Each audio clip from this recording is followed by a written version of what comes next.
Hello and welcome.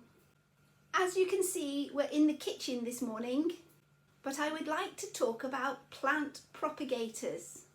I know it's early March and those who have propagators probably have them bursting full of young seedlings and plants, getting a nice warm cosy start to their germination.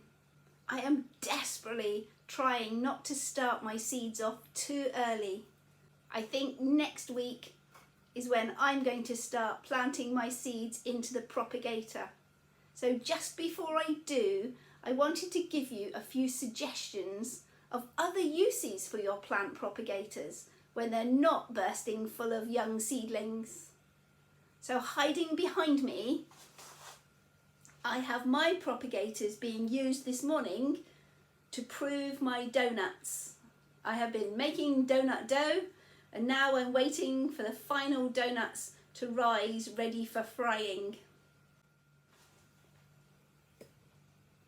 Now in the back of this second propagator, these 2 pots of white liquid are actually 2 little tubs of yogurt that are also enjoying the nice warm conditions of my plant propagator.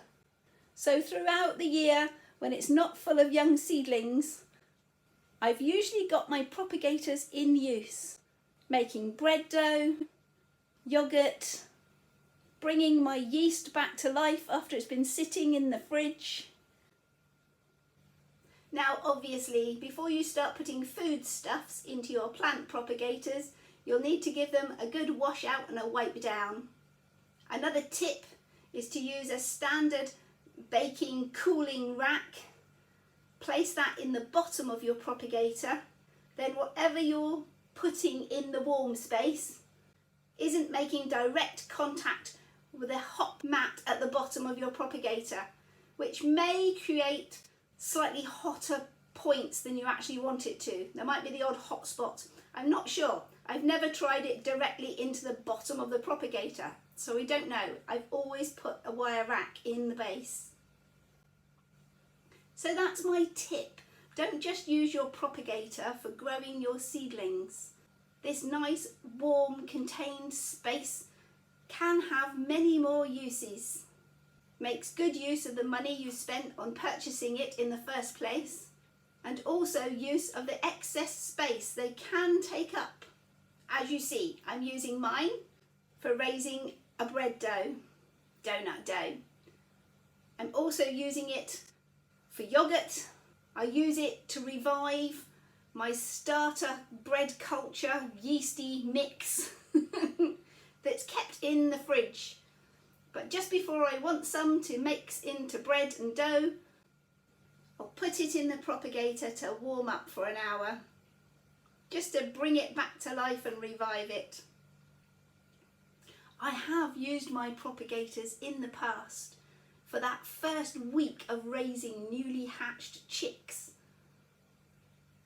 The first 2 days, they're absolutely fine, with a tea towel in the bottom and a bit of sawdust bedding.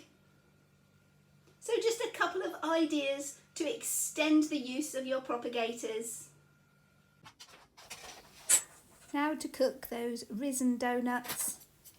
I'm just going to fry them off in some hot sunflower oil and lay them to drain on a piece of kitchen paper, using a couple of table forks to lift them out of that bubbling oil.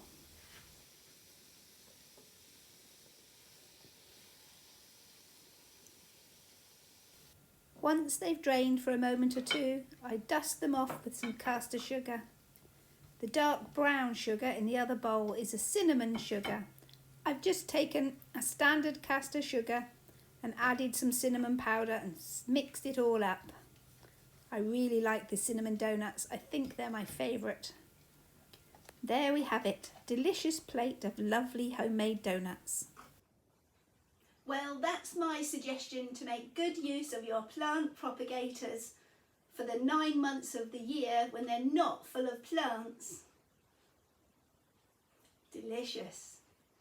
I'm off to make a cup of tea now and enjoy 1 or 2 of these donuts. Bye for now, and we'll see you next time. Remember, whatever you're doing, have fun doing it. If you've enjoyed today's video, click that like button and let me know. Click subscribe and YouTube will make sure you see my next video. Bye for now and thanks for watching. And remember, whatever you're doing, have fun doing it.